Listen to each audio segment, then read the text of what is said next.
when you were about 7 years old.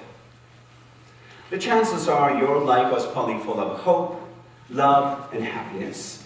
This is something I believe every child deserves in this world. Now I want you to imagine a little boy in India, about the same age. Well, his life was also full of hope, love, and happiness, just like yours.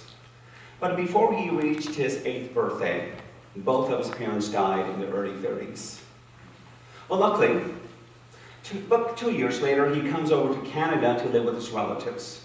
Now, he doesn't speak English, and he's unfamiliar with other cultures, but he's hopeful that his young life will be just a little more stable. But he quickly discovers his life has turned into a horrible nightmare. He begins to suffer mental abuse, physical abuse, and even sexual abuse.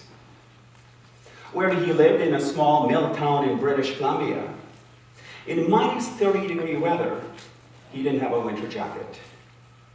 And the situation became so horrific for him that he would eat from garbage cans in one of the richest countries in the world, Canada.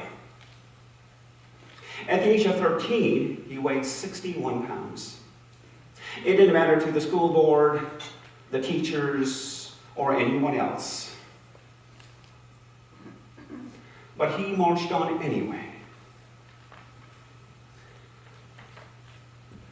What would you do, or could you do, if you were that little boy? I know it's hard to imagine. By now, you probably have guessed. That little boy was me. I was constantly reminded at home and at school that I would amount to nothing in life. I was labeled as dumb, ugly, and clumsy. I wish you could have it with me this one chilly day. In some ways, it seems like it was only yesterday, hiding behind the house I lived in. My cold, skeleton-looking body, hungry, pressed right next to this red brick chimney outside, hiding from life. And at the same time, trying to talk to God, asking, what's this all about? Did I not pray hard enough when I was 5 years old? Or perhaps I didn't sit properly cross-legged in a Sikh temple when I was 7. As usual, I got no answers. But I marched on anyway. And then, one day, a faint flicker of hope came into my life as I watched a show called the Sonny and Cher Comedy Hour. You see, I was certain that Cher was East Indian. She looked brown to me. I was certain she was from India. And her music in the 1970s touched my heart. Remember the song Gypsies, Tramps, and Thieves? Dark Lady, Half-Breed, and He Would Take Me Home. I was certain again that Cher was speaking to me, as if she knew what I was going through in life. And later on, I read those Hollywood tabloids that Cher also had a rough childhood, but now she was on TV. She was beautiful, and she was successful. At that moment, I had decided that I too was going to be successful in life. Cher's Indian, I'm Indian. She made it, I can make it. Cher became my motivation in life. Cher became my hope in life. Cher became my guardian angel. I have a confession to make. I had better looking hair than Cher at one time. Now that Cher was in the media, well, I wanted to be the media too. I wanted to be in television. I wanted to do television commercials. I wanted to be a broadcaster. I wanted to be a journalist. But there was a problem. You see, due to demoralization, I would often suffer panic attacks in life. But I marched on anyway in life. After high school, I decided to register for a broadcasting course. This was a new school, one-room school that opened up. The morning guy opened it up. Here's this good-looking guy, blonde, beautiful, great voice. He looks at me and he says, "I can't take your money. You have no chance of making it in this business. You got 3 things against you. 1, you're brown. 2, you don't speak English very well.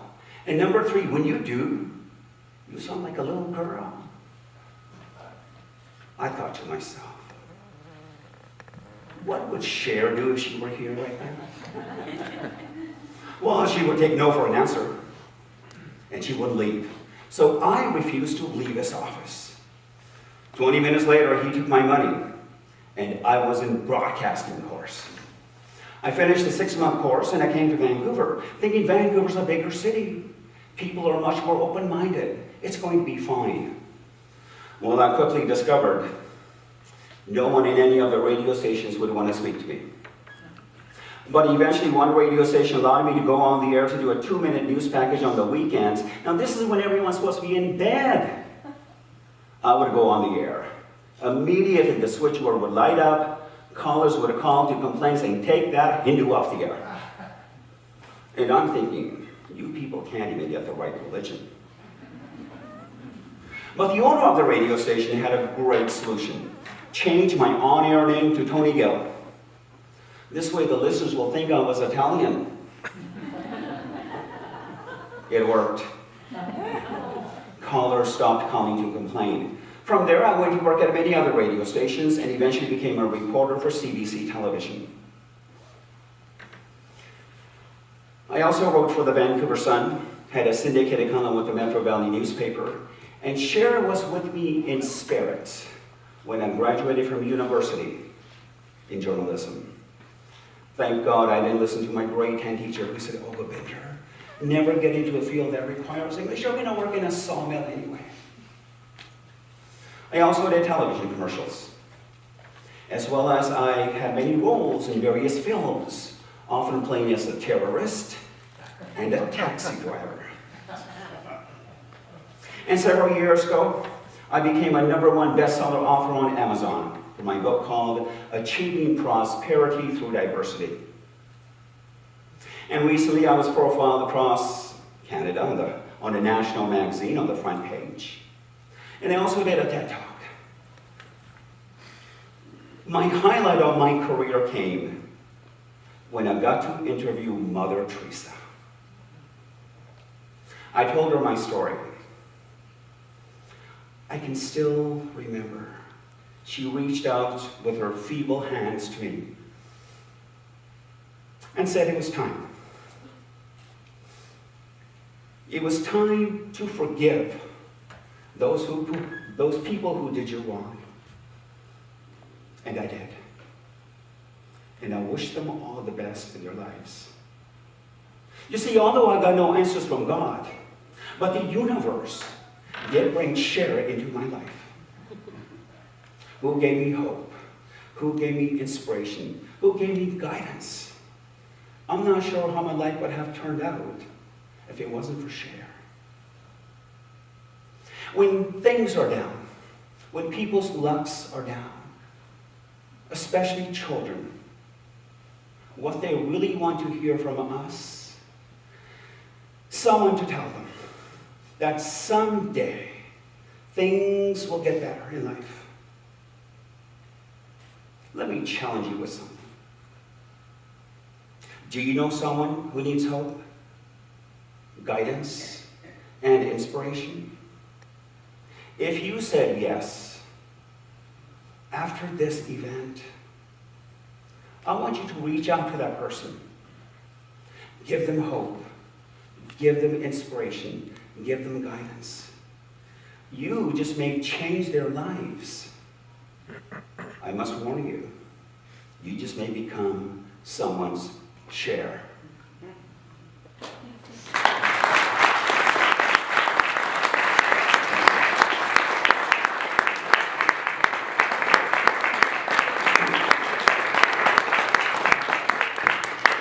Congratulations. Thank you. Thank you. So, how do you feel about it?